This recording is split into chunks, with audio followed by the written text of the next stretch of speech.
CFA цол бол үндсэндээ одоо олон улсын мэргэжсэн санхүүчийн хамгийн алдартай цолнууд энэ. Мэдээж зөндөө олон өөр цолууд байдаг. Гэхдээ энэ бол одоо багц удирдах байгаа санхүүгийн хөрөнгө оруулалтыг ойлгож байгаа хүмүүсийн хувьд бол Wall Street-ийн алтын стандарт гэж яригддаг энэ цол байгаа.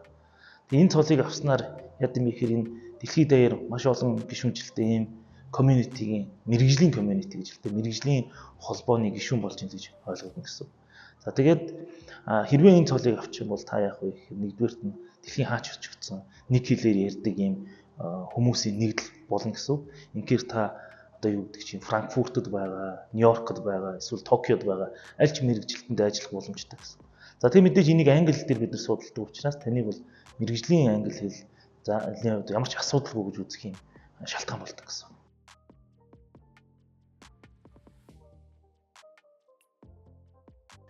За Монгол улсад бол CFA цолтой хүмүүс бас нэлээд орж ирсэн байна сүүлийн жилүүдэд. Манай сургалтч бас энд нэлээд нөлөөлж байгаа. Манай багш нар CFA-тэй багш нарч бас нэмэгдэж байна.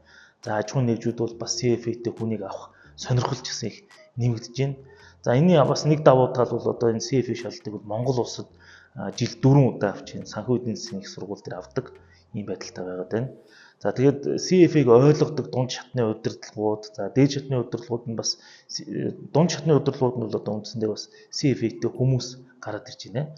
Тэгээд CFA-тэй хүмүүс гараад ирэхээр тэр CFA-г ямар агуулгатай, ямархуу юмыг даваад туулаад гараад ирдгийг мэддэг учраас бас доороо CFA заавал цолтой биш юм ахэд level 1 пасс хийсэн, level 2 пасс хийсэн ч гэдэг юм уу ийм хүмүүсийг авах сонирхол байдаг. Үндсэндээ энэ CFA-гийн ардталд юу нуугдаад байна гэхэд мэргэжлийн англи хэл байж байна. За дээрэс нь энэ мэргэжлийнхээ ур чадварыг хооронд нь уялдаатай цогц мэдж ийн гэдгийг нь ойлголтууд багчдаг байна шүү дээ.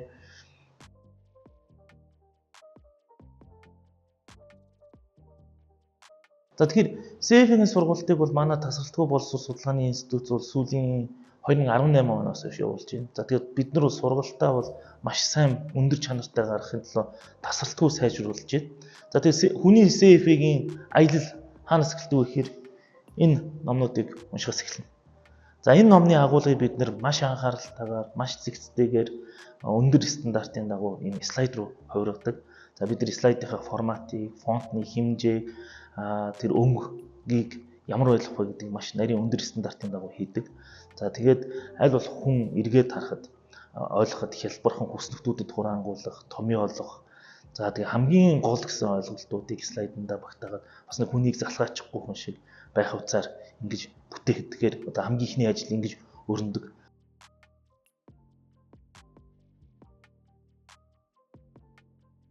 За мэдээж ингээд маш гоё слайд бэлдээд дуусчлаа. За ийм гоё слайдтай болчлоо. Тэр энэ слайдыг чи яг жинхнээсээ амь оруулдаг хүн бол ерөөсөө багш нар байхгүй.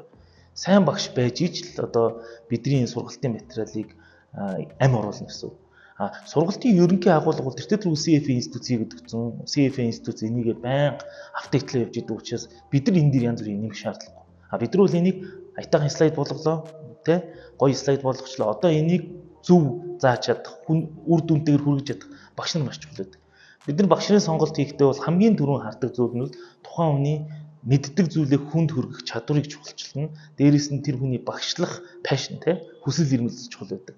За мэдээж одоо тэр CFA-гийнхаа тухайн агуулгыг мэдэх бол тэртээ тэргүй бидний хувьд бол минимум стандарт байдаг шүү. Тэрийг мэдэх нь бол тэртээ тэргүй ойлгомжтой асуудал байдаг учраас хамгийн чухал нь мэддэг юм хүнд хүргэдэг.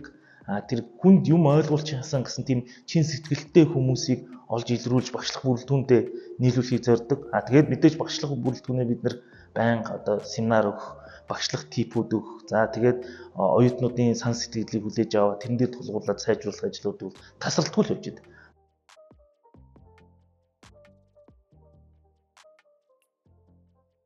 CFA-г аваад үзэхээр их олон сэдв байгаа юм шиг боловч үндсэндээ 4 багцад хуваагдсан байдаг. За тэгээ нэг 2 дуу төвшөндөө.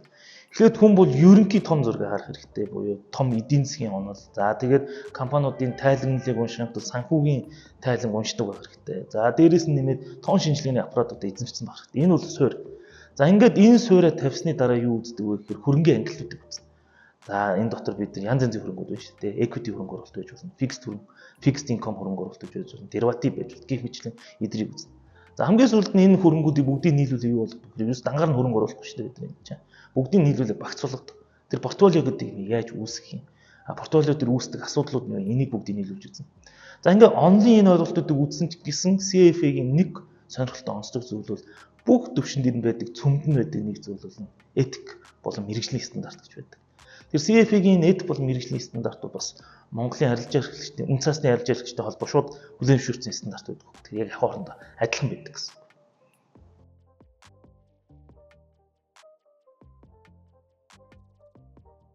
Ер нь бид нар яагаад энэ сургал санал болгох юм бэ штэ Монгол хүмүүстний ялангуяа.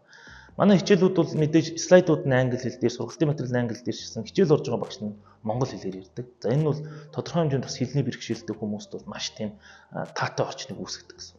За дээрээс нь анги хамт олонтой сурна гэдэг нь бас нэг талтай сайхан л да. Хамтдаа нэг зорилгын төлөө явж байгаа хүмүүстэй хамт суудаг, нэгнийхээ зовлон жаргалыг ойлгодог, нэгэндээ юм тайлбарлаж өгдөг.